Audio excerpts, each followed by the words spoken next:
मित्रांनो, तुमचं इंग्लिश सुधारत नाहीये याचं कारण टॅलेंटची कमतरता नाही, तर कारण आहे रोजच्या फक्त 5 मिनिटाची कमतरता.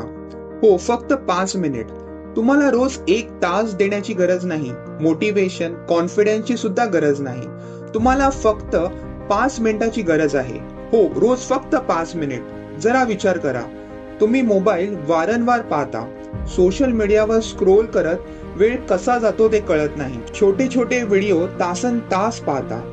जर तुम्ही सोशल मीडियाला 30 मिनिटं देऊ शकता, तर तुमच्या भविष्यासाठी 5 मिनिट नक्कीच देऊ शकता. त्या 5 मिनिटात तुम्ही खूप सोप्या गोष्टी करू शकता. एखादा छोटा इंग्रजीचा पॅरेग्राफ वाचा, 5 नवीन शब्द शिका आणि त्यांचे वाक्य तयार करा.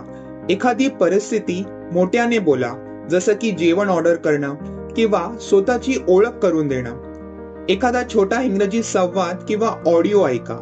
सगळं एकाच वेळी करण्याचा प्रयत्न करू नका. फक्त एक छोटी गोष्ट करा. कारण सुधारणा कधी कधी खूप काही केल्याने होत नाही. सुधारणा होते दररोज थोडं थोडं केल्याने. लहान मुलं ही भाषा हळूहळू शिकतात. ती ऐकतात, ती पुन्हा पुन्हा बोलण्याचा प्रयत्न करतात, ती चुका करतात आणि कोणीही त्यांची खिल्ली उडवत नाही. मग तुम्ही चुका करायला का घाबरता? चुका म्हणजे शिकण्याची सुरुवात. सुरुवातीला तुमचं इंग्रजी तुटक वाटेल, उच्चार चुकल्यासारखे वाटेल, आत्मविश्वास कमी वाटेल. हे सगळं अगदी नॉर्मल आहे.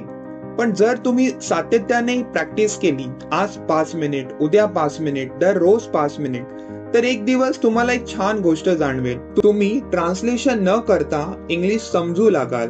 तुम्ही भीती न बाळगता बोलू लागाल. संवाद करताना आत्मविश्वास वाटू लागेल आणि तुम्ही स्वतःला म्हणाल, बरं झालं मी सुरुवात केली, जरी फक्त 5 मिनिटांनी का असेना. म्हणून वाट पाहू नका, जास्त विचार करू नका. आज सुरू करा, आत्ताच सुरू करा. फक्त 5 मिनिटापासून सुरू करा. कारण रोज घेतलेली छोटी पावलं मोठा आत्मविश्वास तयार करतात.